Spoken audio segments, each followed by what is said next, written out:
હું જગદીશભાઈ ચાવડા, પૂર્વ ઉમેદવાર કોંગ્રેસ પાર્ટી 106 ગઢડા વિધાનસભા. આવતીકાલે 5 વાગે બોટાદ જિલ્લાના હળદર ગામે ખેડૂતોનું કૃષક આંદોલન મળી રહ્યું છે. આ આંદોલનની અંદર ગુજરાત પ્રમુખ કોંગ્રેસના અમિતભાઈ ચાવડા, શક્તિસિંહ ગોહિલ, જિગ્નેશભાઈ મેવાણી, કૃષક આંદોલનના પ્રણેતા ઇન્દ્રભાઈ રાજ્યગુરુ, જિલ્લા કોંગ્રેસના પ્રમુખ હિંમતભાઈ કટારિયા, વિધાનસભાના તમામ પ્રમુખો કોંગ્રેસના, બોટાદ જિલ્લાના તાલુકા કોંગ્રેસના પ્રમુખો સૌ હાજર રહેવાના છે.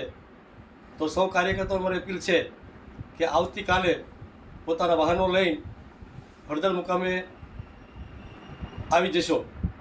બીજી વાત, આ આંદોલનની અંદર ખેડૂતોને પૂરતા ભાવ મળતા નથી, તો આપણે બોટાદ જિલ્લાથી ચિનગારી શરૂ કરી ખેડૂતોને ન્યાય મળે અને ખેડૂતના ન્યાયની હિતની વાત થાય આ સંમેલનમાં, અને બોટાદથી જે ચિનગારી થાય એ ગાંધીનગર સુધી પહોંચે અને ખેડૂતોને ન્યાય મળે એવી અપીલ કરું છું. તો આવતીકાલે સૌને પધારવા મારું હાર્દિક આમંત્રણ છે.